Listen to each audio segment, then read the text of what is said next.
Hi, look at this report that the UN Secretary General Antonio Guterres sent very late at night 2 nights ago to the UN Security Council members. It's about the catastrophic situation in Gaza, and in it he warns that, quote, widespread famine looms, noting that more than 500,000 people, so a quarter of the population at least, are facing what experts classify as catastrophic levels of hunger. This part is key, and I'll come back to it later too. He also says that a public health catastrophe is rapidly evolving as infectious diseases are spreading fast in overcrowded shelters. Sanitary conditions are appalling, with few toilets and sewage flooding. As winter takes hold, infectious disease outbreaks will spike. And then he's imploring Israel to fully restore water and electricity services, and, quote, the private sector must also be able to bring in fuel and critical basic commodities to replenish depleted shops. Side note, if you are on Twitter/X and you don't follow Raimi, I think that's how they pronounce it, go and follow them because they are an incredible journalist who covers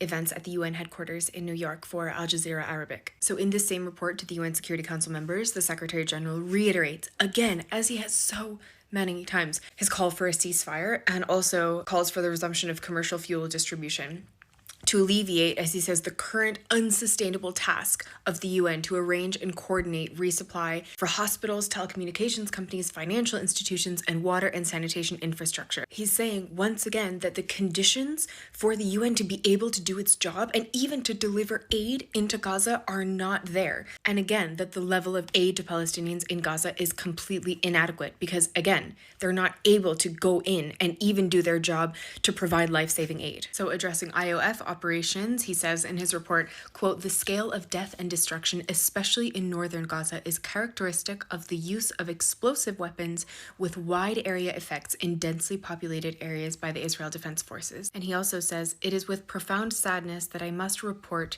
that as of today, 144 members of our UN family have been killed in Gaza, 142 of them UNRWA personnel, so UN Relief and Works Agency. And incredibly, he says, this is the largest single loss of life in the history of our organization. It's the largest single loss of life in the history of the UN. In the last page of the report, he also reiterates that Resolution 2712, so that's the Security Council resolution that was adopted at the end of last year, at the end of 2023, is far from being implemented and progress remains woefully insufficient. So he's saying, like, Security Council, do your job. And remember, that was the resolution for being able to bring more aid actually into Gaza, as well as set up a monitoring system for that aid, a UN monitoring system, so that the monitoring for that aid was not solely in the hands of Israel. Two things. First of all, I'm sure that South Africa will cite this report at the ICJ later this week, because also it reconfirms that those provisional measures that they are requesting in their case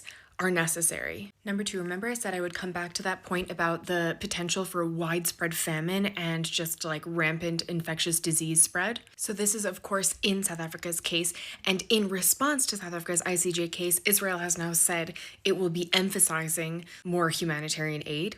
Sure, but South Africa actually predicted this, they anticipated this, making clear two things. Number one, that Israel's continued military action on Gaza, against Gaza, precludes, as they say here, the effective delivery of humanitarian assistance to Palestinians. In other words, Israel's actions inhibit aid from being able to reach the people who need it. And second, they make clear in their case the amount of aid that is actually there, and especially that is reaching the people, just pales in comparison to what is actually needed.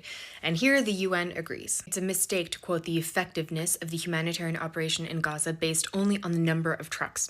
An effective aid operation in Gaza requires security. It requires staff who can work in safety. It requires good logistical capacity and the resumption of commercial activity. So I really expect that at the ICJ, we can anticipate that this risk of widespread famine and this risk of widespread, uncontrollable infectious disease will end up being key to South Africa's case. And the fact that Israel's actions in Gaza have created and continue to create the conditions for people to die in these ways. In other words, through their actions, they are killing so many people in these ways, regardless of aid or not. Like, even if you take the aid question out of the equation.